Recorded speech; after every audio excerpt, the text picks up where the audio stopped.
لوگوں سے کہا کہ بنو امیہ کی کچھ امانتیں عثمان کے پاس ہیں، ذرا میں ان کے پاس جانا چاہتی ہوں تاکہ وہ امانتیں لے کر آ جاؤں۔ یہ سن کر بلوائی بولے او جھوٹی، یہ کہہ کر خچر کے منہ پر لکڑی ماری اور بند کاٹ دیا۔ خچر آپ کو لے بھاگا۔ حضرت ام المومنین گرتے گرتے بچی۔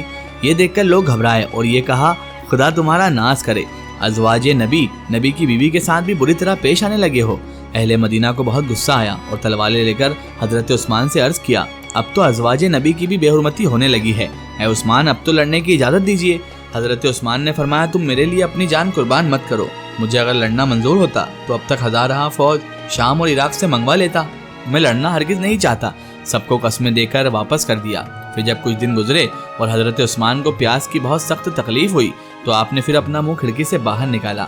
فرمایا تم جانتے ہو جب حضور صلی اللہ علیہ وآلہ وسلم مدینہ منورہ میں آئے تھے تو یہاں پانی مسلمانوں کو مول لینا پڑتا تھا، کنواں یہودی کے قبضے میں تھا۔ حضور نے فرمایا کون ہے جو اس کنویں کو خریدے اور اس کے بدلے میں جنت کا چشمہ لے لے؟ میں نے وہ کنواں 35,000 کا خرید کر تمہارے اوپر وقف کر دیا تھا۔ وہیں آج میں ہوں کہ 40 دن سے پانی کے لیے عثمان کے بچے روتے ہیں، انہیں پانی نہیں ملتا۔ لوگوں تم کو معلوم ہے کہ مسجد نبوی شروع میں نہایت تنگ تھی، میں نے 25,000 روپے دے کر مسجد نبوی میں شامل کیا، آج میں ایسا ہو گیا ہوں کہ تم مجھ کو اس مسجد میں 2 رکعت پڑھنے سے روکتے ہو۔ لوگوں قیامت کے روز کیا جواب دو گے؟ 50 دن تک حضرت عثمان اسی مکان میں قید رہے، اس عرصے میں برابر روزے رکھتے رہے۔ ایک رات آپ نے خواب میں دیکھا حضور صلی اللہ علیہ وآلہ وسلم اپنے مزار شریف سے باہر تشریف لائے، ابو بکر و عمر رضی اللہ تعالیٰ عنہما آپ کے ساتھ ہیں۔ حضرت عثمان کے پاس آ گئے اور فرمایا اے عثمان کیا تمہیں پیاس بہت لگی ہے؟ تم نے 40 دن تک روزہ رکھا، اے عثمان کل روزہ تم ہمارے پاس آ کر کھولو گے، ہم حوض کوثر سے تمہیں روزہ کھلوائیں گے۔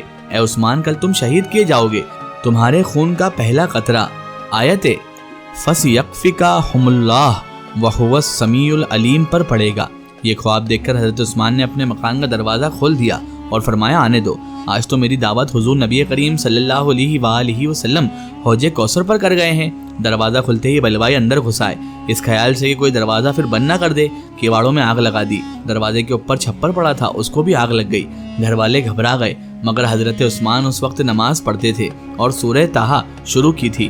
گھر میں آگ لگ رہی تھی مگر جناب کی نماز یا قرات میں ذرا بھی فرق یا لکنت نہیں آئی تھی، یہاں تک کہ نماز سے آپ فارغ ہوئے، قرآن منگایا، کھولا، سامنے رکھا، وہی آیت نکلی۔ ایک آدمی آپ کے قتل کے ارادے سے آپ کے پاس آیا، آپ نے فرمایا تو مجھ کو قتل نہ کر، کیونکہ نبی علیہ السلام نے تیرے لیے دعا کی تھی کہ اللہ تجھ کو عثمان کے خون میں ہاتھ رنگنے سے بچائے، کیا تو میرے نبی کی دعا کے خلاف کرے گا؟ اس شخص کو یہ بات سنتے ہی پسینہ آ گیا اور شرمندہ ہو کر وہ گھر سے نکل گیا۔ حضرت عبداللہ بن سلام رضی اللہ تعالیٰ عنہ اس موقع پر آئے اور فرمایا ظالموں خبردار، عثمان کا خون نہ کرو، دیکھو اللہ تعالیٰ ایک عثمان کے بدلے میں 80,000 کو قتل کرے گا۔ اس وقت تک مدینہ منورہ کی حفاظت فرشتے کرتے ہیں، جس وقت تم عثمان کو قتل کرو گے فرشتے چلے جائیں گے۔ ایک ظالم بولا او یہودی بچے، تو کیا جانے، جا اپنا کام کر۔ حضرت عثمان نے فرمایا کہ تم صبر کرو۔ اتنے میں ایک شخص آیا اور کہنے لگا او عثمان تو کس دین پر ہے؟ آپ نے فرمایا میں دین محمدی پر ہوں۔ اس نے بڑے زور سے آپ کا گلا گھونٹا، پھر ایک ظالم آپ کے پاس آیا اور آپ کے چہرے پر تماچے مارے، تلوار آپ کی جانب اٹھائی، آپ نے ہاتھ سے تلوار کو روکا، ہاتھ کٹ گیا۔ فرمایا یہ وہ ہاتھ تھا جو وہی لکھا کرتا تھا، آج یہ راہ مولا میں کٹا ہے۔ یہ وہ ہاتھ ہے جس نے سید المرسلین کے ہاتھ پر بیعت کی، جس دن سے یہ ہاتھ نبی کے ہاتھ سے ملا تھا، کسی گندی چیز کو اس ہاتھ نے نہیں چھوا تھا۔ لوگوں اس ہاتھ کو اچھی طرح دفن کرنا۔ اس ظالم نے کہا لو بلاؤ اپنے مددگاروں کو۔ فرمایا میرا جو مددگار ہے میرے پاس ہے۔ پھر ایک اور ظالم آیا، اس نے 3 زخم آپ کے ماتھے پر اور 3 چھاتی پر برچھی کی نوک سے کیے۔ اس وقت جو قرآن شریف سامنے رکھا تھا اور اس پر آپ جو تلاوت کر رہے تھے، اس پر پہلا قطرہ آپ کے خون کا جو پڑا وہ اسی آیت پر پڑا، اے عثمان تیرا بدلہ لینے کو تیرا اللہ کافی ہے۔ آپ کلمہ پڑھتے ہوئے زمین پر گر پڑے۔ اس ظالم نے آپ کی پسلیوں پر کودنا شروع کیا، آپ کی 3 پسلیاں ٹوٹ گئی۔ ظالموں نے آپ کی بیویوں کا زیور اتارا اور گھر کا سب سامان لوٹ لیا اور حضرت عثمان بن عفان امیر المومنین خلیفۃ المسلمین کو شہید کر دیا۔ اس واقعے کا ریفرنس ہے تاریخ الخلفاء صفحہ نمبر 112، سیرت الصالحین صفحہ نمبر 101۔ ناظرین محترم، حضرت عثمان غنی رضی اللہ تعالیٰ عنہ کے دور خلافت میں بنو امیہ نے جو لوگوں کو پریشان کیا اور بنو امیہ نے جو حکومت کو اپنے ہاتھ میں لے لیا، اپنے حساب سے فیصلے کرنے لگے۔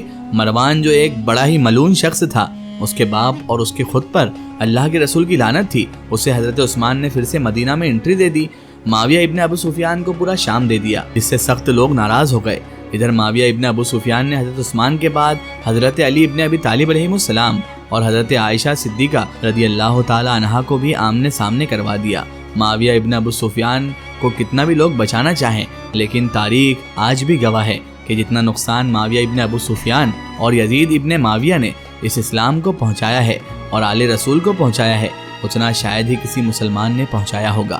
نام نہاد تو یہ لوگ کلمہ گو تھے، لیکن انہوں نے حضرت علی ابن ابی طالب علیہ السلام کو بھی تکلیفیں پہنچائی اور امام علی مقام امام حسین علیہ السلام کو بھی تکلیفیں پہنچائی۔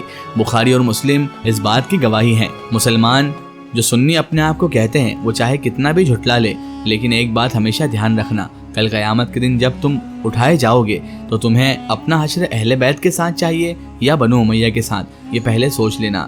اور صحابہ کرام کی آڑ لے کر، صحابہ کرام جو کہ جید صحابی ہیں حضور کے، ان کی آڑ لے کر آل امیہ کو بچانا، بنو امیہ کو بچانا، یہ کہاں کی عقل مندی ہے؟ مسلمانوں ذرا غور کرو، جنہوں نے آل رسول کو تکلیف پہنچائی آخر کیوں ان کے دفاع میں لگے ہو؟ کیا تم نے بخاری مسلم نہیں پڑھی؟ بخاری مسلم ہی اگر صحیح ڈھنگ سے پڑھ لیتے تو شاید آج امت کو اس دہانے پر لا کر کھڑا نہ کرتے۔ ہم تو اللہ تعالیٰ سے یہی دعا کرتے ہیں کہ اللہ تعالیٰ سب کو نیک توفیق عطا فرمائے اور حق اور سچ جاننے کے بعد اس پر عمل کرنے کی بھی توفیق عطا فرمائے، آمین ثم آمین۔ سو ناظرین، آپ کو یہ ویڈیو کیسی لگی کمنٹ سیکشن میں ضرور بتائیں اور ہمارے چینل کو سبسکرائب کرنا نہ بھولیں۔ اس ویڈیو کو زیادہ سے زیادہ شیئر کریں اور اسے تمام تر انسانوں تک ضرور پہنچائیں۔ پھر حاضر ہوتے ہیں آپ کی نئی اور بہترین ویڈیو کے ساتھ، تب تک کے لیے خدا حافظ، السلام علیکم۔